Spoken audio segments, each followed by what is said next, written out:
¿Qué tal? Muy buenas tardes, con el gusto de saludarlo como todos los jueves en una emisión más de su programa Hablemos Derecho, el consultorio jurídico de TV UAC. Su servidor Gerardo Pérez le da la más cordial de las bienvenidas para que nos acompañe a lo largo de esta hora. El tema esta tarde, el juicio de amparo. Y este tiene como objeto resolver todas las controversias que se susciten por normas generales, actos o omisiones de autoridad que violen los derechos humanos reconocidos y las garantías otorgadas por su protección en la Constitución Política de los Estados Unidos Mexicanos, así como por los tratados internacionales en los que México es parte. El amparo es un medio de defensa del que disponen todas las personas y pueden promoverlo las personas físicas o morales, a quienes afecta la norma o el acto jurídico.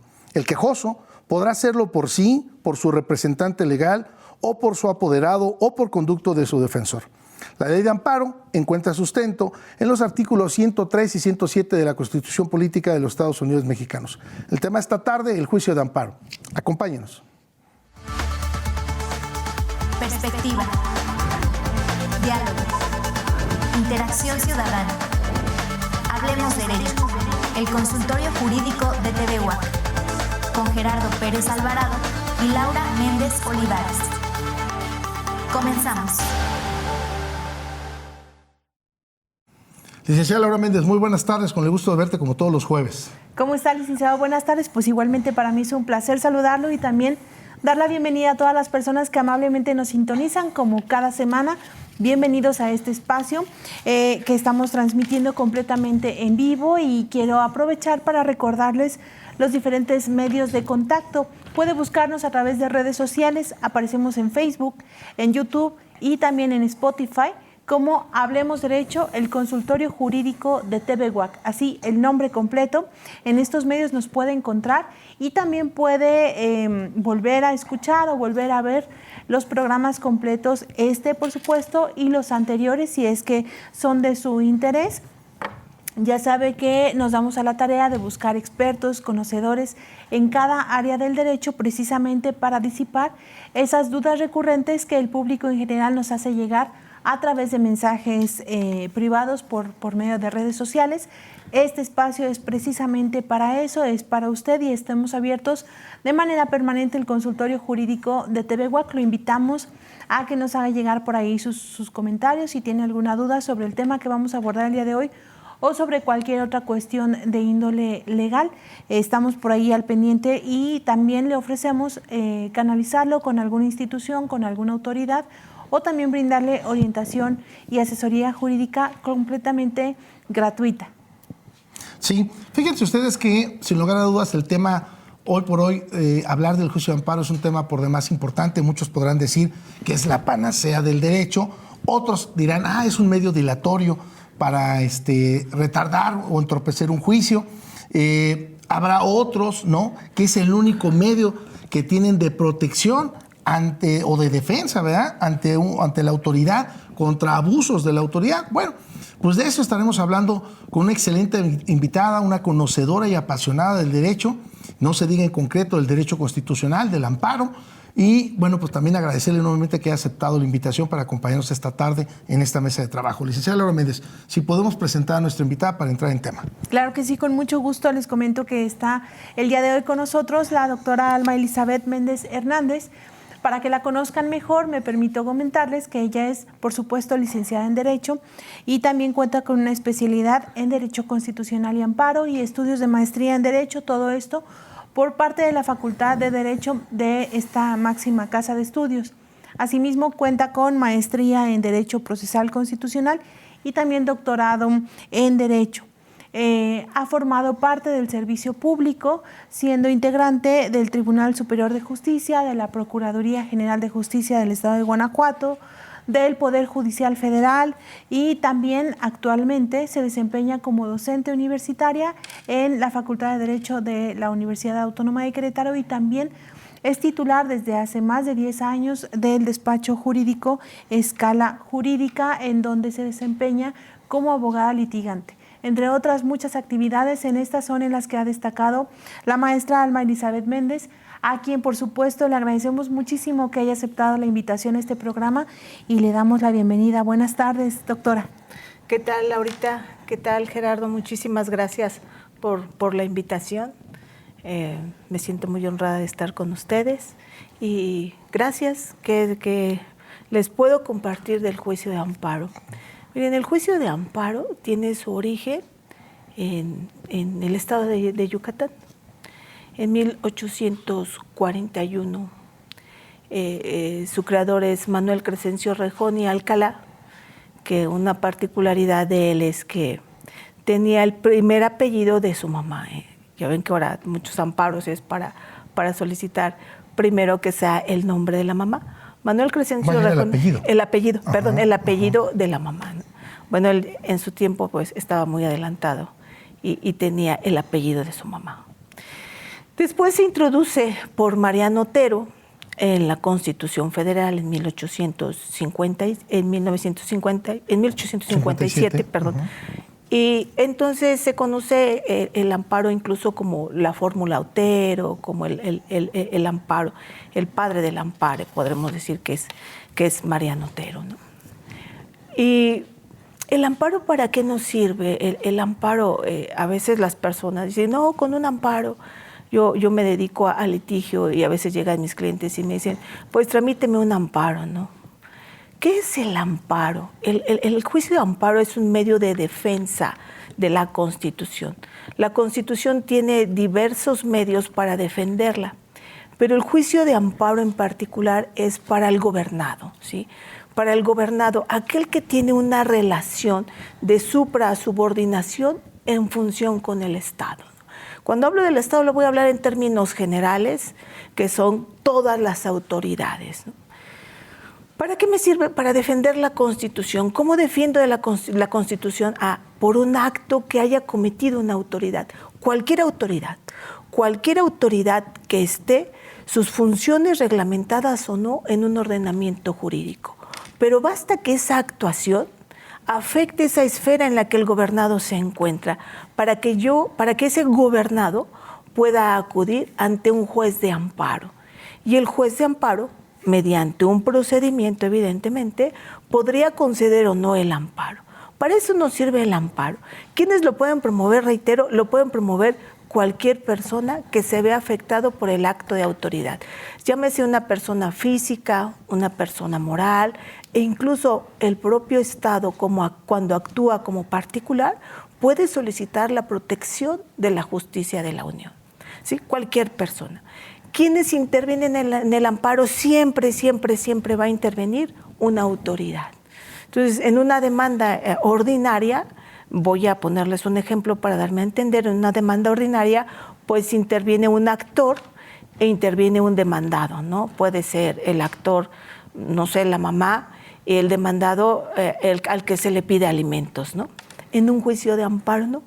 En un juicio de amparo siempre va a ser el gobernado, que se llama quejoso, y como demandado siempre va a ser la autoridad.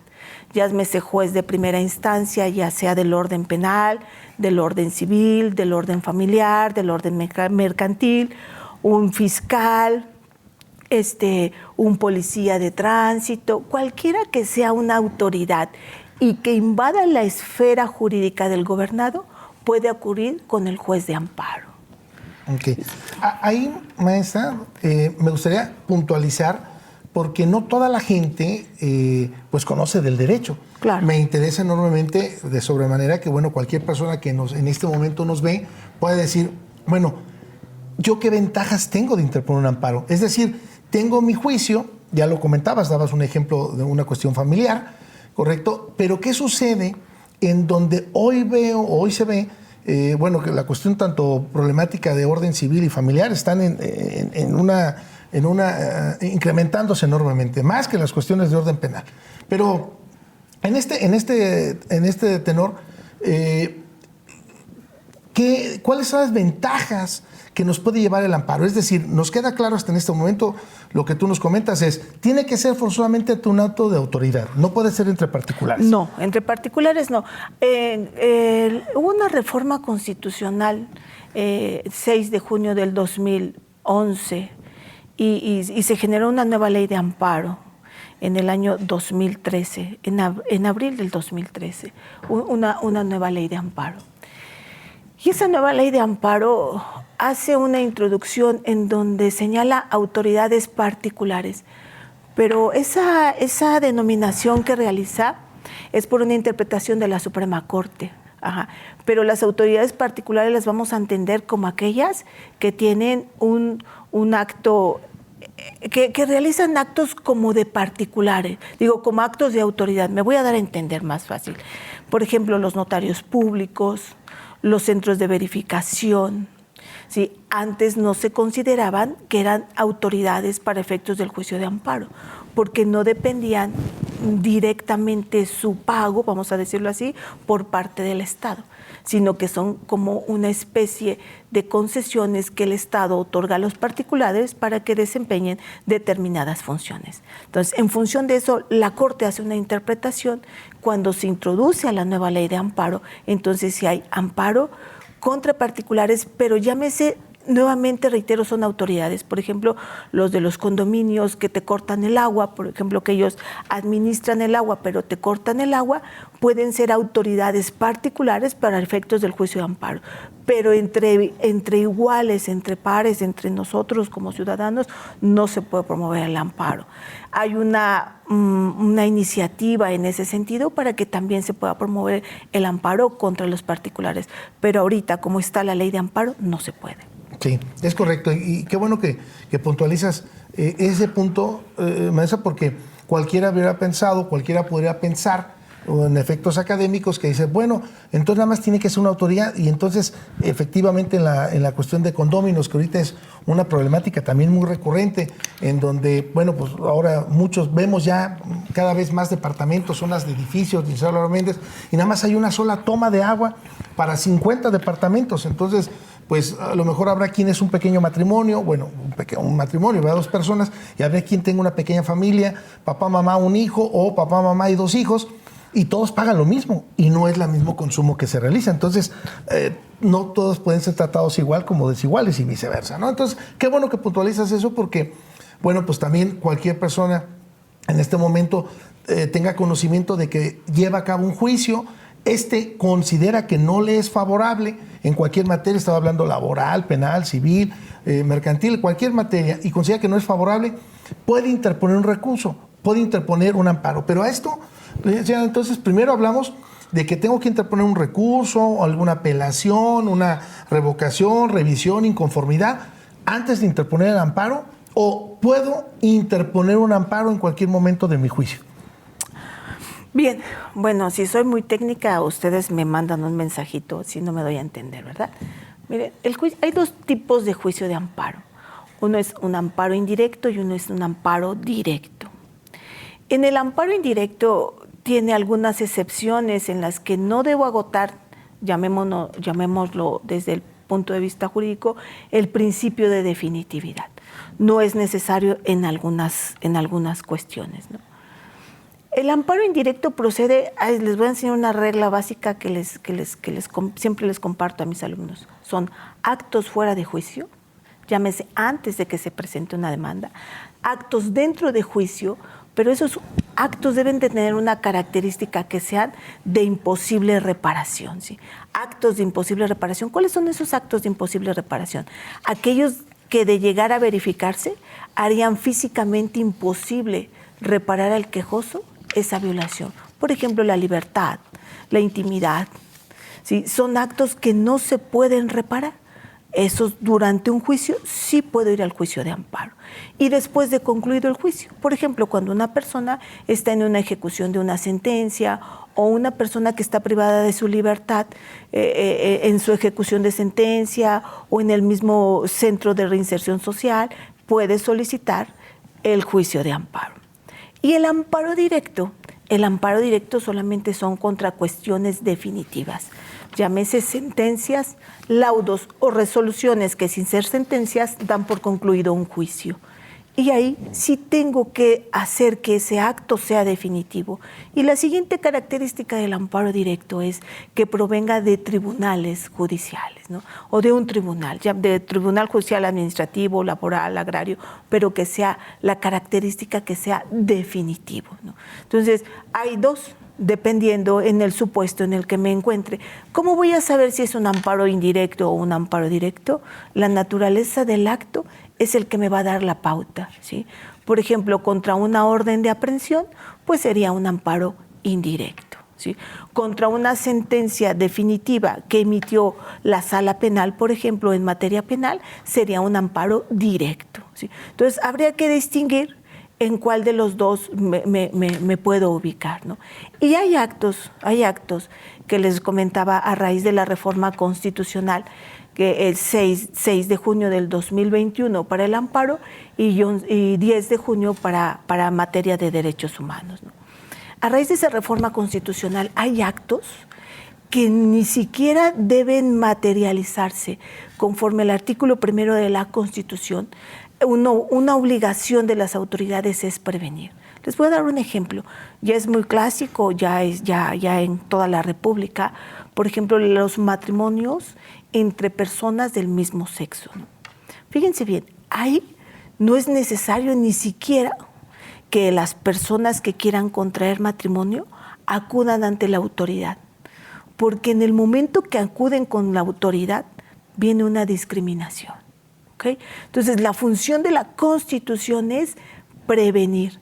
Van directamente al amparo, en un amparo indirecto, solicitan la protección constitucional, previniendo sufrir alguna discriminación por su preferencia sexual, ¿sí? Entonces, dependiendo, el acto es lo que me va a dar pauta para saber si es un amparo indirecto, un amparo directo, si necesito acto, si no necesito acto, e incluso hay autores que consideran que el juicio de amparo se quedó corto a raíz de la reforma de la Constitución.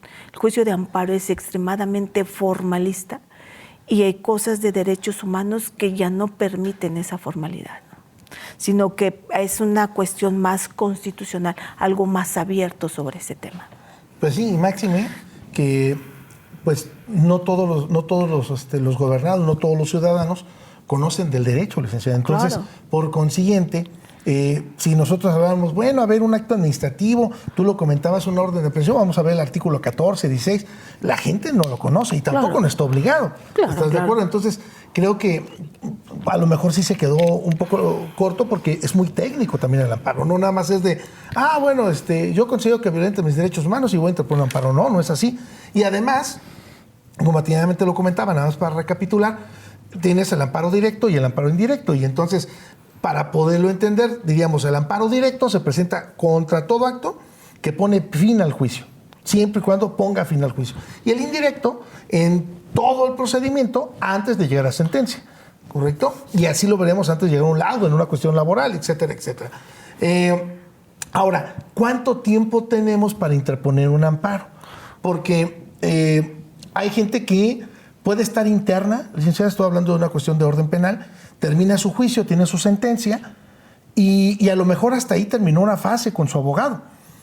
Y pasa un tiempo y dice, oye, yo vi que en este asunto alguien interpuso un amparo y pudo obtener su libertad. Claro, ningún asunto es igual, eso me queda claro.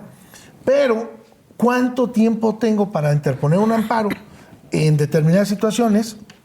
Y normalmente, ¿cuánto tiempo tengo para interponer un amparo? Es decir, ya me notificaron mi resolución, mi laudo, o tengo inconformidad porque no me aceptaron pruebas, me rechazaron las pruebas que yo oferté y son muy importantes. Imagínate un asunto de prescripción positiva, pues necesitas, además de las documentales que estás anexando, de acreditar pues que tienes la posesión pacífica, etcétera, etcétera, pues también necesitas testigos que puedan acreditar cuántos años tienes viviendo en esa propiedad a título de dueño, de forma reiterada, etcétera, etcétera, y que de pronto te digan, no le vamos a aceptar a esos testigos.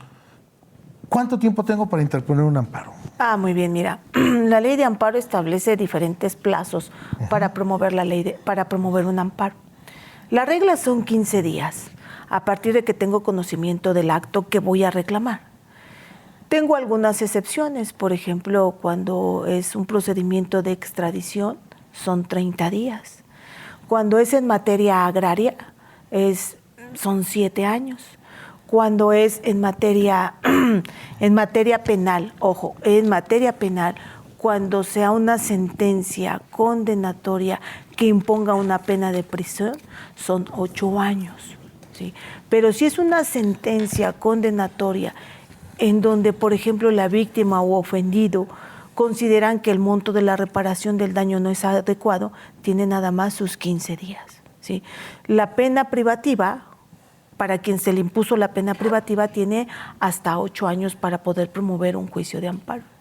Y hay actos, evidentemente, que por su naturaleza, que están contemplados en el artículo 22 de la Constitución y 15 de la Ley de Amparo, que se llaman actos prohibidos. Esos son en cualquier tiempo, o sea, no hay un tiempo para promoverlo, ¿sí? Y hay actos que son de tracto sucesivo, pues esos tampoco tienen tiempo para poder promover un amparo. Bien, pues vamos disipando la importancia del juicio de amparo. ¿En qué consiste el juicio de amparo, licenciada Laura Méndez? Sí, maestra, bueno, aquí una pregunta común que nos hacen llegar, bueno, efectivamente para las personas que no son abogados, para los ciudadanos que en un momento dado pueden conocer de manera indirecta el amparo. Me gustaría que nos comentara si interponer un amparo siempre resulta procedente, es decir, el hecho de decir me voy a amparar necesariamente implica que la autoridad que conoce de la resolución del amparo va a concederle el amparo. Y otra pregunta que va un poco de la mano, cuando se concede el amparo, ¿qué efectos tiene? Es decir, ¿qué significa que te den un amparo, que te otorguen un amparo? Sí, licenciada, gracias por la pregunta. Bien, pues cuando se presenta una demanda de amparo, evidentemente no por el solo hecho de decir voy al amparo quiere decir que voy a ganar, ¿verdad? Es un juicio igual, máxime el amparo indirecto, su naturaleza jurídica es la de un verdadero juicio, ¿no? Entonces, en ese juicio, si tengo la necesidad de probar, deberé ofrecer pruebas al juez de amparo. De lo contrario, podría negarme el amparo. En el procedimiento de amparo hay diversas causas que se llaman improcedencias, ¿no? Son alrededor de 22 causas de improcedencia legales, más las constitucionales, más las jurisprudenciales. Son un mundo de causas de improcedencia y no por eso, digo, y eso incluso han considerado que pues es una forma de obstaculizar la impartición de justicia, ¿no? O el acceso a la propia justicia. Un porcentaje mínimo de los amparos que se tramitan son concedidos, ¿no? Casi todos son improcedencias. La verdad es que ustedes pueden meterse a la estadística del portal del Poder Judicial de la Federación y podrán darle clic ahí a la estadística y pueden advertir que la mayoría de los juicios son sobreseimientos porque se actualizó alguna causa de improcedencia o alguna causa de sobreseimiento, ¿no? El sobreseimiento es una forma anormal de dar por concluido un juicio porque no resuelve el fondo del asunto, ¿no? Sino que de manera periférica se actualizó alguna circunstancia que impide al juzgador de amparo analizar el fondo del asunto. Entonces, vean las estadísticas y la mayoría de los juicios son sobreseídos, algunos más son negados, y yo creo que estoy hablando de un 20% de todos los juicios que se tramitan son concesiones de amparo, ¿no? ¿Cuál es el efecto del amparo? Bueno, el amparo tiene varios efectos, ¿no? Uno puede ser para, por ejemplo, decía hace rato el licenciado Gerardo, pues para que te puedan permitir ofrecer las pruebas, ¿no? O sea, que te admite el juez las pruebas que en su momento te negó, ¿no? O en su defecto para que se escuche un testigo, para que se valoren otras pruebas, para que vuelva a considerar todos los elementos que tiene y vuelva a emitir una sentencia. Entonces, los efectos, dependiendo del acto, es el efecto del amparo. ¿Y a quiénes benefician el amparo? El amparo solamente va a beneficiar a quien lo solicitó. ¿Sí? Esa es una de las reglas del juicio de amparo o un principio que les decía de la fórmula Otero o del principio de relatividad. El juicio de amparo solamente beneficia a la persona que lo solicitó. Hay amparos que tramitan de manera bajo... Conjunta. De manera colectiva, que no hay una regulación total en la ley de amparo. Y los efectos de ese amparo sí se amplían, son efectos que le llaman en la ley de amparo, que se llaman efectos generales. Pero por regla general, podríamos decirlo así, el juicio de amparo solamente es interpartes, solamente en las partes que intervinieron en ese proceso de amparo. Sí, iba justamente a preguntar esa situación. Gisela Lorenzo, nos quedan 5 minutos antes de irnos a la pausa para ir cerrando la idea. Y quiero hacer 2 preguntas. Uno, ¿qué pasa cuando presentan 2 quejosos el amparo y a lo mejor uno dice, no, ya no me interesa, me voy a desistir? ¿Se tiene que continuar o se desecha o puede seguir subsistente este amparo por un solo quejoso? Y la otra, si pudieras comentarnos entonces, ¿cuáles son las partes de un juicio de amparo? Estamos hablando, comentabas en un principio, que siempre preponderantemente tiene que haber un quejoso, es decir, alguien que le afecte el acto de una autoridad. Subrayo, autoridad, porque pues si yo me estoy peleando con mi vecino, pues no puedo interponer un amparo, ¿no? O sea, no es entre particulares. Esto tiene que ser forzosamente una autoridad que violente algún derecho humano, una garantía, y estas preponderantemente, no quiere decir que nada más estén ahí, las encontramos en los artículos del 1 al 29, de la ¿no? Constitución. Claro, habrá quien diga, oiga, pero ¿y entonces el derecho laboral dónde queda el 120? Bueno, preponderantemente las garantías las tenemos en esos artículos. Pero entonces, ¿qué pasa entonces cuando le ponen un amparo 1 o 2 quejosos y las partes del juicio de amparo? Ok, bien. ¿Qué pasa cuando 2 quejosos promueven un juicio de amparo y uno de ellos decide no continuar con el juicio? ¿Qué pasa en ese momento? ¿Qué pasa en ese momento? Bueno, miren, hay un principio que se llama principio de instancia de parte agraviada. ¿Qué quiere decir? Que el juicio de amparo se sigue solamente a petición de la parte que se ve afectada. El juicio de amparo no se sigue de manera oficiosa, o sea, el juez no puede pasar y decir, veo que le están violando sus derechos, o yo paso como ciudadano y marco por teléfono, juez de distrito, le están violando los derechos. Así no se inicia el juicio de amparo. Entonces, evidentemente por esa persona hay una causa de desistimiento y por lo tanto una causa de sobreseimiento. Se sobresee el juicio por esa persona y se continúa el juicio por la persona, digamos, por la persona número 2, ¿no? Entonces, el juicio de amparo siempre la regla es que debe haber una petición. Si no existe la petición, entonces el juicio de amparo no puede continuar con el juicio de amparo. Okay. La siguiente, las partes que en el juicio de amparo. ¿Quién interviene? Bueno, pues interviene evidentemente el quejoso, quien es el que se ve afectado por el acto de la autoridad. Puede intervenir un tercero interesado, que sería aquel que es la contraparte del quejoso o aquel que tiene interés en que subsista el acto reclamado.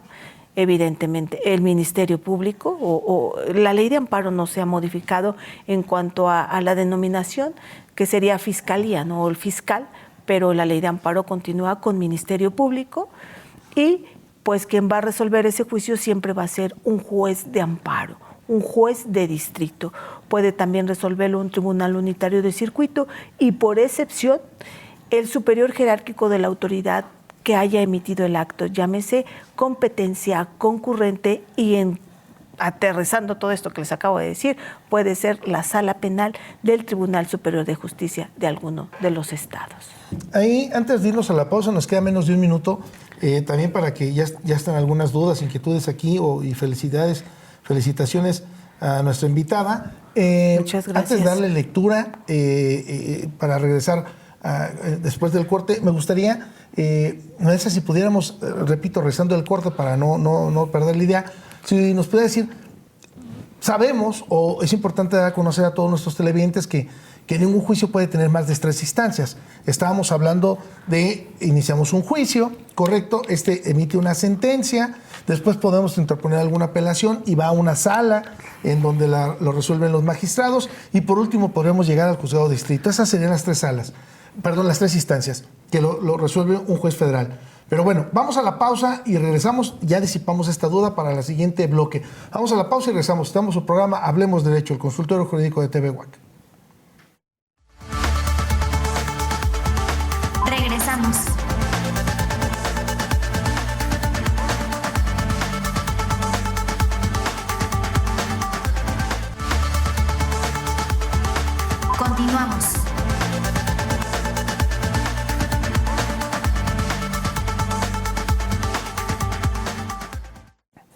Ya estamos de regreso. Usted nos hace favor de sintonizar en este momento. Le recuerdo que está en su programa Hablemos Derecho, el consultorio jurídico de TV WAC. Y estamos hablando en esta mesa de trabajo del juicio de amparo. Y nos acompaña la maestra, la doctora en Derecho, Alma Elizabeth Méndez Hernández, con quien estábamos desarrollando este interesante tema. Quiero agradecer a todas las personas que en este momento nos siguen. A Ana Julia Terrazas, felicidades, muy buenas tardes. Al licenciado también José David Recendis, gracias, que está atento del programa, y así otros más que estamos aquí atentos de que nos hagan llegar sus preguntas, sus inquietudes. Y antes de irnos a la pausa, tenemos un par de preguntas. Uno era, maestra, nos hablan de que un juicio o en un juicio puede haber más de 3 instancias. Si nos puedes platicar en qué consisten esas 3 instancias y por qué el asunto todavía llega a un juzgado federal y todavía puede interponer un recurso. Entonces mucha gente podría confundirse y decir, bueno, entonces no son 3, son 4, y luego ¿por qué llega a la Suprema Corte? Entonces hablamos de 5 instancias, ¿o qué pasa? Entonces, ¿contraviene o no contraviene? ¿Y por qué estas resoluciones o estos asuntos que afortunadamente llegan también a la Suprema Corte, pues hacen o ayudan a generar jurisprudencia, y muchas de estas se generan por la primera sala? Claro, la segunda también, pues, estas 2 salas en que se sirve la Suprema Corte, pero la primera sala es la que veo que evoluciona más en lo que tiene que ver con jurisprudencias. Licenciada Alma.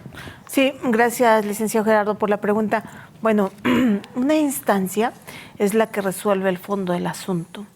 Y cuando nosotros iniciábamos nuestra charla, les comentaba que el juicio de amparo es un medio de defensa de la Constitución, ¿sí? Es un medio de defensa que, se me había pasado a decirles, es un medio de defensa extraordinario. ¿Qué quiere decir que es extraordinario?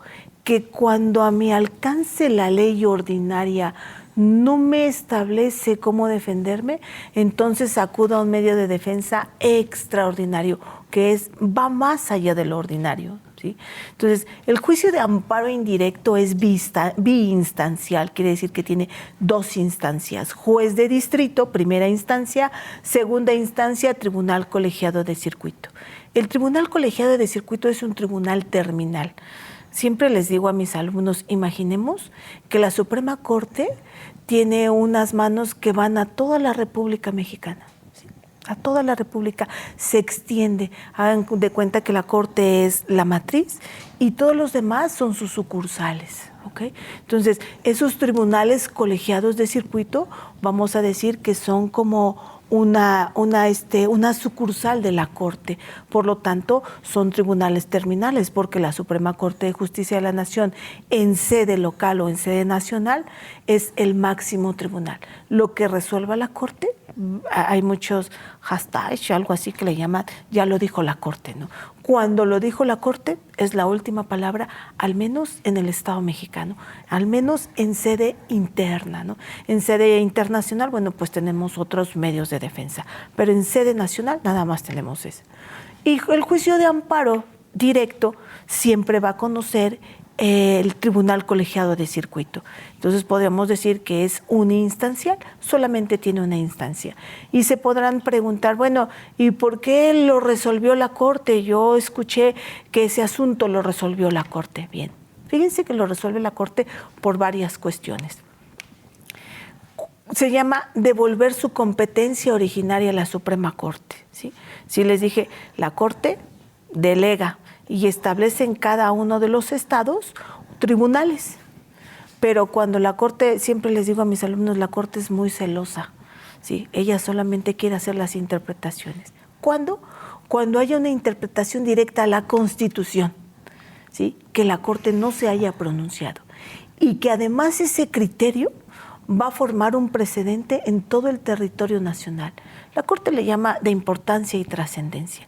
Son los asuntos que llevan a la Suprema Corte. Y les voy a dar un ejemplo que nunca se les va a olvidar. Imaginemos que yo quisiera casarme con 2 esposos, que yo quisiera tener 2 esposos para tener doble pensión, doble gasto, todo, pero no se puede.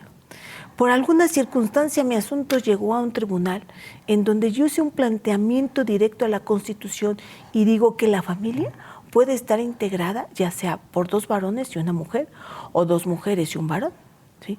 Entonces ya se habla polandría, que yo pudiera establecerlo, ¿no? Si en ese momento el tribunal me compra esa idea, Fíjense bien, sobre ese tema no hay nada en el territorio nacional, pero de existir esa posibilidad, entonces formaría un precedente que permearía en todo el territorio nacional, ¿sí?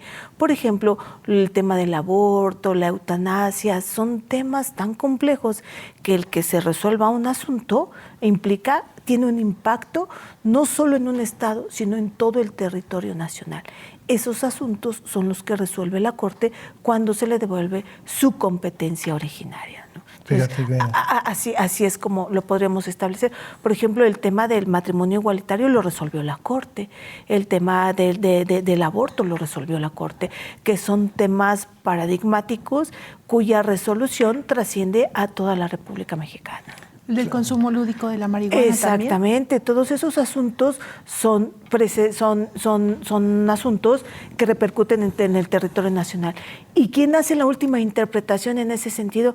La última interpretación en ese sentido solamente la hace la Suprema Corte de Justicia de la Nación, ¿sí? Los estados, los colegiados podrán interpretar, los jueces de distrito, pero cuando la Corte dice, yo lo resuelvo reasumiendo mi competencia originaria, siempre les digo a mis alumnos, o cuando la Corte decide ejercer su facultad de atracción. Imaginemos que la Corte saca su mano grandota y toma ese asunto y dice, yo lo voy a resolver, porque la Corte es la máxima intérprete de la Constitución. Maestra, con base en lo que nos comenta, ¿podríamos entonces decir que el sistema jurídico mexicano tiene un sistema de precedentes o de antecedentes, digamos, parecido al sistema norteamericano? Es decir, si el día de hoy se resuelve un asunto, cualquiera que este sea, la Corte emite un criterio, ¿significa que todos los demás asuntos que estén en la misma situación se tendrían que resolver en el mismo sentido? En México se llama jurisprudencia, y la jurisprudencia es la interpretación que hace el máximo tribunal. Pueden ser los jueces de distrito, los tribunales colegiados de circuito, las dos salas de la Corte y el Pleno de la Suprema Corte. ¿Cuándo es obligatoria esa interpretación? Pues va por jerarquías, ¿no? La que emite el Pleno obliga hacia abajo, llámese salas, tribunales unitarios, tribunales colegiados, juzgados de distrito y las autoridades, todas las autoridades del fuero común, menos las administrativas, así lo dice la propia ley de amparo. Las que emite las salas son obligatorias en esa misma cascadita hacia abajo. Por ejemplo, una jurisprudencia que emite la primera sala de la Suprema Corte de Justicia de la Nación no puede obligar al Pleno, ¿ok? Pero sí obliga hacia abajo, tribunal colegiado, tribunal unitario, juzgados de distrito y autoridades del fuero común. La que emiten los tribunales colegiados de circuito es obligatoria solamente en el circuito, no para todos los circuitos, solamente para ese circuito. Y los jueces de distrito ni los tribunales unitarios de circuito emiten jurisprudencia, sino son interpretaciones que realiza la Corte. Y evidentemente, si la emitió el Pleno, pues difícilmente vas a poder desobedecer a la máxima autoridad que sería el Pleno. Claro. Y otra cuestión importante que hablar respecto al tema del amparo es que nos comente, maestra, quién puede interponer un amparo. Por la misma naturaleza de este juicio extraordinario, pues podemos entender que puede haber un sinnúmero de situaciones o circunstancias, pero a final de cuentas el amparo es un juicio que defiende los derechos de todos los ciudadanos sin ningún tipo de excepción.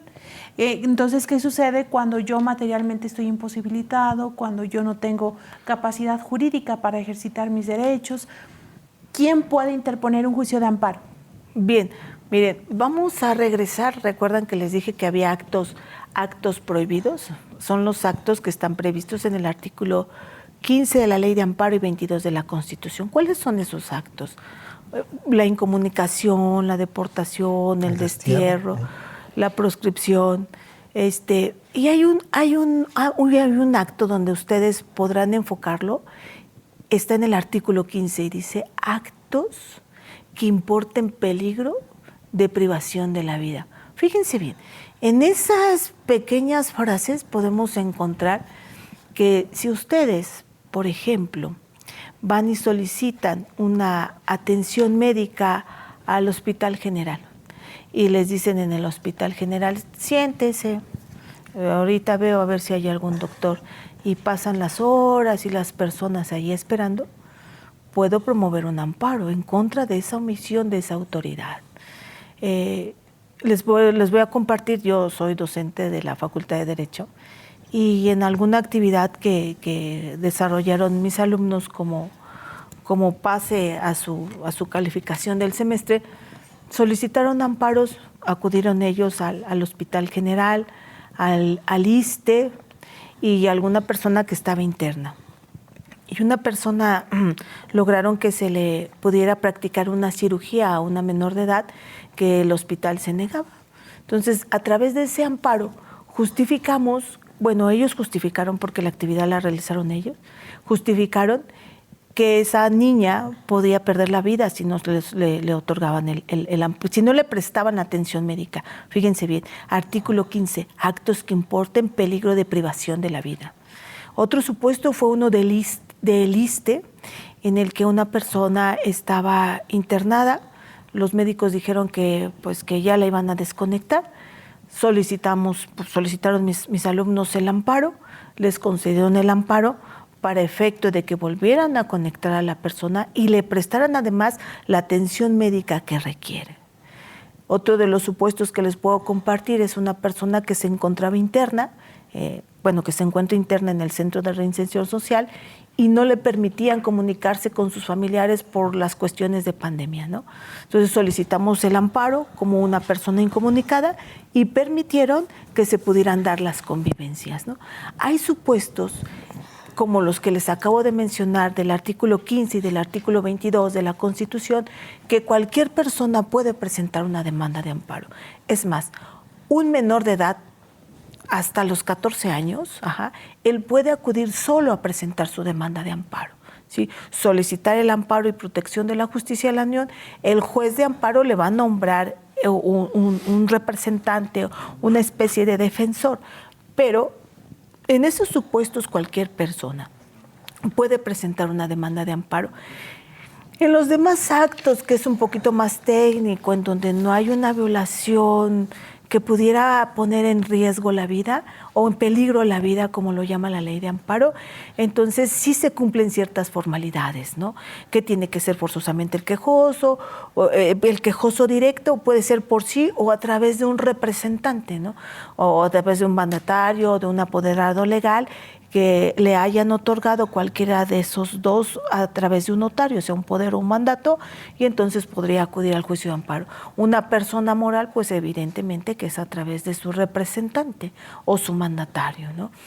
Pero tratándose de casos que considera la Constitución como graves, reitero, puede ser cualquier persona.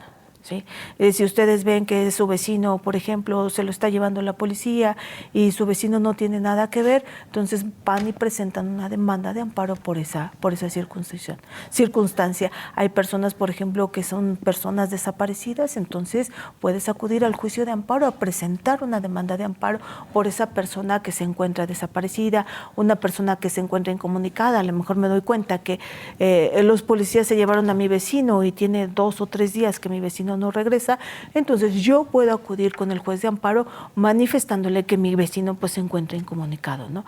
Que pudiera estar detenido en alguna de las dependencias y no tiene ninguna formalidad esa demanda, e incluso ustedes pueden comparecer ante el juez de amparo de manera directa, sin más que su identificación, hacerle del conocimiento esos hechos, y el juez de amparo tiene la obligación de darle trámite a ese procedimiento.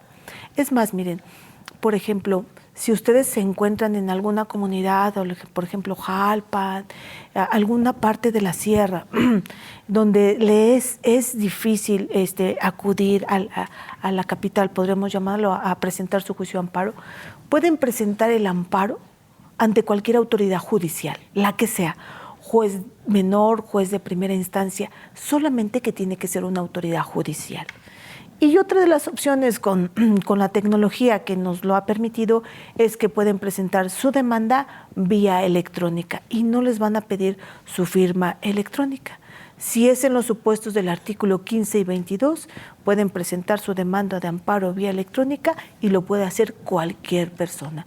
Alguna persona que necesite que le presten atención médica, alguna persona que está incomunicada, alguna persona que no le quieren dar los medicamentos por algún tratamiento, que lo dieron de baja de la institución, llámese IMSS, los dieron de baja y entonces pues ya no puede seguir su tratamiento, entonces pueden presentar una demanda de amparo para que el Estado o para que esa institución le siga proporcionando ese medicamento tratándose de alguna enfermedad que pudieran ser enfermedades terminales, cáncer, SIDA, diabetes, alguna enfermedad que pudiera poner en peligro la vida de esa persona, ¿no? Dentro de esa frase, actos que importen peligro de privación de la vida, se encuadran muchos supuestos en los que puede acudir al juicio de amparo y lo puede presentar cualquier persona. Sí, qué bueno que lo aclaras, estimada maestra, de que muchas personas, bueno, ahorita hasta para tramitar, las personas que egresan, para tramitar su título y que no tengan su e-firma, es un caos, ¿no? Complicación. Qué bueno que aclaras que no necesitas la e-firma y dos, que puntualizas perfectamente bien que cualquier persona puede interponer su amparo, que no esté en una proximidad inmediata a los juzgados de orden federal, pues lo puede interponer con cualquier órgano jurisdiccional fuera, repito, del área de la capital. Tengo un par de preguntas y agradecerle a las personas que se conectan aquí en la página de Hablemos Derecho, como José Emiliano, como Edilberto González. Les agradezco que estén y nos hagan favor de su atención. Nos dicen saludos a la licenciada y al estudio. Una duda, ¿qué procedimiento se sigue ante el hecho de que la autoridad responsable repite el acto reclamado contra el quejoso? Ya ves que hemos llevado, o sea, por lo menos hace ya un par de añitos, hubo hasta una destitución de una presidenta municipal, ¿no? Esa es una primera pregunta. Y bueno, si quieres ayudarme en esa primera pregunta para regresar con la siguiente que nos hacen. Ok, muy bien. Bueno, les voy a comentar. Recordemos que estamos hablando de la defensa de la Constitución. Cuando un juez de amparo emite una sentencia, es muy grave que una autoridad no quiera acatarla y se puede iniciar un procedimiento que establece la propia Constitución, que podría implicar incluso la destitución de la autoridad, ¿sí? Entonces, con esos documentos que se tengan a la mano, se presenta un incidente ante el propio juez de amparo, haciéndole del conocimiento que hay una repetición, dependiendo del supuesto, ¿no? Hay una repetición, puede ser una repetición del acto reclamado o una acto contumaz le llaman, ¿no?, por parte de la autoridad de negarse a dar cumplimiento a la ejecutoria de amparo. Se inicia un incidente y evidentemente ese incidente, una vez que se acredita la conducta de la autoridad responsable, puede llegar hasta la Suprema Corte.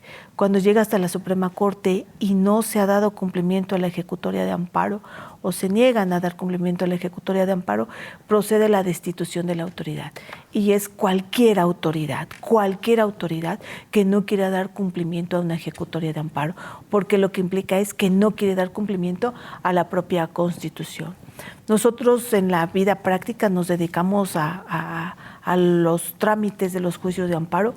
Hemos tenido éxito en los trámites del juicio de amparo, principalmente en las personas que están buscando obtener una jubilación o una pensión. Nosotros hemos logrado crear incluso precedentes en ese sentido para que las personas que se ven afectadas por la autoridad que omite darles alguna prestación de seguridad social, nosotros hemos obtenido muchos precedentes en ese sentido. Bien, licenciada, nos quedan menos de 3 minutos. Adelante. Y me gustaría también que nos dijeras dónde te pueden contactar las personas que tengan alguna duda, inquietud o que deseen interponer un amparo. ¿Dónde te pueden contactar? Mi número telefónico es 4424 23 26 47. Les repito, es 4424 23 26 47. Y mi despacho está en la calle de Panamá, número 19, Lomas de Querétaro, frente a la Plaza de Toros. y se llama Escala Jurídica. Cualquier cosa, estamos para atenderlos, y tengo también una página de Facebook que se llama Escala Jurídica. Cualquier duda, con mucho gusto, estamos para resolvérselas. Bien, por atención y por respeto a todos nuestros televidentes, también aquí a las personas que nos siguen en el Face, nos queda una duda, pero me comprometo a regresarla y estar en contacto con nuestro televidente. Dice, ¿qué procedimiento se sigue cuando el órgano jurisdiccional de amparo recibe el informe de autoridad responsable de que ya cumplió la ejecutoria? Y una vez que transcurre el plazo, ¿qué procedimiento se sigue para declarar cumplida o no la ejecutoria? Y en qué caso se declare que no cumplió, ¿qué se hace? Ya ve que puede decir, presenté mi informe justificado, sí cumplí, pero a lo mejor no, y miente. Bueno, entonces ahí en ese caso, cuando el juez solicita el cumplimiento, va a dar vista por 3 días, manifiestas que no está cumplida la ejecutoria de amparo, y en todo caso inicias el incidente de inconformidad. Bien, licenciada Laura Méndez. Doctora, muchas gracias por acompañarnos, por disipar estas dudas. La verdad es que es un tema muy técnico, pero bastante útil e interesante. También quiero aprovechar para agradecer muchísimo a las personas que nos siguen en redes sociales, también ahí en Televisión Abierta. Muchas gracias a todos por su atención y también por la confianza que nos brindan. E igualmente, pues aprovecho para agradecer al equipo detrás de cámaras, gracias a quien es posible la transmisión semanal de este programa. Muchas gracias a Edith Segura, a Denis Sánchez, también a Francisco Molgado, aquí detrás de cámaras, y por supuesto a nuestro querido productor Jaime Varela, a quien, dicho sea de paso, quiero aprovechar para comentar que hoy es su cumpleaños. Y le traemos un pequeño Muchas detallito. felicidades. Muchas gracias. Gracias, hasta el próximo jueves. Gracias Bye. por la invitación. Gracias. Gracias por acompañarnos. Los esperamos en la siguiente emisión de Hablemos Derecho, el consultorio jurídico de TV WAC.